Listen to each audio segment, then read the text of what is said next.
No coração da Zambésia, erguendo sobre mares de neblina e vales verdejantes, está o Monte Namuli. Não apenas um marco geográfico, mas o berço espiritual de dois povos que moldaram a história de Moçambique, os Makua e os Lomwe. Para muitos, Namuli é apenas uma montanha. Para eles, é a casa dos ancestrais, o altar onde nasceu a humanidade, o eixo que conecta o mundo dos vivos e dos mortos. Hoje vamos percorrer milénios de mitos, lendas, guerras e alianças, compreender como esses povos forjaram sua identidade e a mantêm viva até hoje. Sejam todos bem-vindos ao canal Coisas da África. Conhecereis a vossa história e a vossa história vos libertará.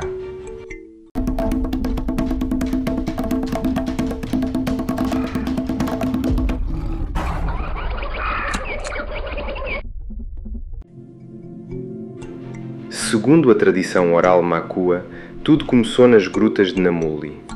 Lá, nas alturas onde as nuvens descansam, surgiram os primeiros homem e mulher, moldados pela vontade de Muluku, o Criador. Eles desceram as encostas, atravessaram rios e vales, espalhando-se pela planície e dando origem aos primeiros clãs. Alguns contadores de histórias afirmam que Muluku fez mais. Criou os humanos no Namuli, mas os animais nasceram em um monte distante, a 6 dias de caminhada. Os dois mundos, o humano e o animal, teriam-se separado, mas sempre ligados pelo ciclo da vida. Há quem diga que Muluku ainda vive na montanha, invisível, observa as colheitas, as guerras e os casamentos. É por isso que até hoje muitos evitam subir ao topo sem permissão dos anciãos. O lugar não é apenas pedra, é sagrado. Os Lomwe também reivindicam essa origem. Para eles, Namuli é uma ponte entre mundos. O sopro do vento entre as pedras não é ruído, é a voz dos que vieram antes. Suas aldeias, dispostas no sopé e nas encostas, carregam rituais de respeito à montanha, como se cada passo fosse uma oração silenciosa. Essa ligação com o sagrado moldou o modo de vida. Cada plantio, cada colheita, cada iniciação tem como pano de fundo a lembrança de que todos são filhos de Namuli e que é dali que a vida retorna quando a morte chega. Os Makua formam um dos maiores grupos étnicos de Moçambique, espalhados por várias províncias, mas com raízes profundas na Zambésia e no Nampula. Os Lomwe, por sua vez, ocupam majoritariamente áreas em torno do Namuli e partes de Malawi. Embora alguns estudiosos os considerem um grupo distinto, linguística e culturalmente são irmãos.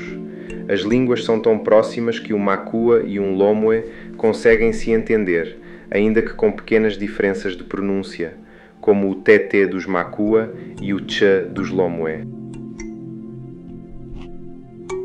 Historicamente, as duas comunidades se misturaram em alianças, casamentos e defesa territorial. As fronteiras culturais sempre foram mais flexíveis do que as fronteiras traçadas no papel. O Monte Namuli, nesse contexto, funciona como símbolo de união e origem comum. Um ancestral distante, um patriarca mítico, teria guiado diferentes ramos familiares para as encostas do monte, de onde, mais tarde, migraram para outras regiões. E ainda que tenham seguido caminhos distintos, o elo espiritual permaneceu. É por isso que até hoje há cerimónias que reúnem representantes Makua e Lomwe para pedir bênçãos aos ancestrais e proteção para as colheitas. Mas nem só de mitos e espiritualidade viveu a história destes povos. Os Makua, em especial, se destacaram como guerreiros temidos e ferreiros habilidosos. Desde tempos imemoriais, dominavam a arte da metalurgia. Extraíam ferro de depósitos naturais e, em fornos de argila alimentados a carvão vegetal, moldavam lanças, machados, facas e utensílios. O trabalho de um ferreiro Makua era reconhecido e valorizado em toda a região. Essas armas e ferramentas não eram apenas instrumentos de sobrevivência, mas também moeda de troca.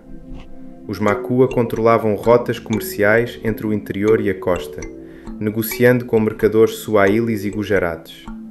Marfim, mel, peles e ferro eram trocados por sal, tecidos e miçangas.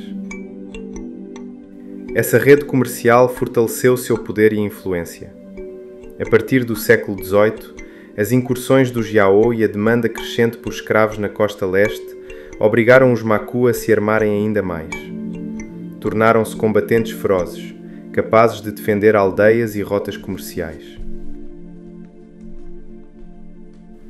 Mpehula, líder Makua, organizou emboscadas nas encostas do Namuli, usando o terreno a seu favor para impedir a captura de aldeias inteiras. Morreu em combate, cercado, mas conseguiu salvar dezenas de famílias.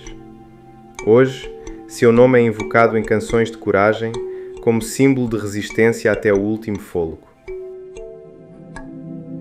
Chefe Mpanda, também Makua, controlava rotas comerciais e desviava suprimentos para sustentar campanhas prolongadas. Sobreviveu às guerras, mas morreu idoso, sendo enterrado com honras tradicionais. É lembrado como o guardião das rotas e o homem que alimentava exércitos. Do lado Lomwe, Nassikanda é recordado como protetor espiritual do Namuli. Liderou defesas em cercos prolongados, mantendo mulheres e crianças refugiadas na montanha por meses. Morreu de velhice e sua tumba, segundo a tradição, ainda repousa em local secreto nas encostas. Nampanda, combatente incansável, coordenou ataques contra traficantes e mercenários costeiros, libertando prisioneiros e recuperando gado roubado. Morreu emboscado durante uma retaliação, mas sua memória permanece viva em narrativas que celebram a justiça e a libertação. Por fim, Moalimbe, estrategista de alianças, uniu Makua e Lomo em 3 campanhas conjuntas para expulsar invasores. Viveu o suficiente para ver a paz voltar temporariamente, mas desapareceu misteriosamente em uma viagem de negociação. Entre os anciãos, há quem diga que se retirou para viver no topo do Namuli, tornando-se parte do espírito da montanha. Esses nomes não são apenas personagens de um passado distante. São pilares da identidade coletiva, lembrados nas histórias contadas ao redor das fogueiras e nas cerimónias de iniciação. Hoje, o Monte Namuli continua a ser mais que um cenário de beleza natural. É um arquivo vivo das tradições Makua e Lomwe. Ali, os anciãos ainda transmitem histórias que atravessaram séculos. Crianças crescem ouvindo que são descendentes diretos de uma linhagem sagrada. Agricultores acreditam que a bênção das colheitas depende do respeito ao monte e aos espíritos que nele habitam. Os Lomwe, guardiões naturais da montanha, mantêm costumes que restringem quem pode subir ao cume, preservando não apenas a natureza, mas o significado espiritual do lugar.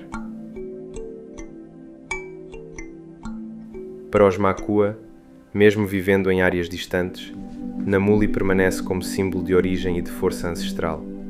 E assim, entre o sagrado e o guerreiro, entre a forja e a lenda, Makua e Lomwe continuam ligados por um cordão invisível que atravessa gerações. Enquanto o vento sopra entre as rochas do Namuli, a história destes povos seguirá viva, ecoando como um chamado para que nunca se esqueçam de onde vieram. Obrigado por assistir ao vídeo até aqui. Se esta história tocou a tua alma e fez-te viajar para os vales sagrados da ancestralidade Makua e Lomwe, é porque parte de ti é descendente deste grande povo. Pode ser que haja muito em comum entre ti e estes 2 povos irmãos. Pois, se ambos afirmam ser no Monte Namuli a casa de Deus, a casa do Criador, então pode sim ser que todos nós tenhamos nosso DNA neste lugar sagrado. A origem da humanidade seja mesmo lá. Por que não? Por que é que precisamos aceitar nossa origem de acordo com a visão ou cosmogonia de outros povos? E não nos atentamos ao que os nossos anciãos contam sobre as nossas origens? Seria razoável que ao menos dessemos ouvidos às nossas próprias histórias, às nossas próprias narrativas, para que então conheçamos minimamente quem somos, de onde viemos. Essas são as nossas histórias, quer ignores tu ou não. Inscreva-se ao canal para fortalecer nosso trabalho. Partilhe este vídeo com mais pessoas possíveis, para que histórias como estas nunca mais sejam ignoradas. Deixe o seu like e um comentário amigo. Bom, e sugestões também seriam muito agradáveis. Eu fico por aqui, nos vemos na próxima história. Eu sou Marcos Mpakala, do canal Coisas da África. São coisas da África, meu amigo. Abraços.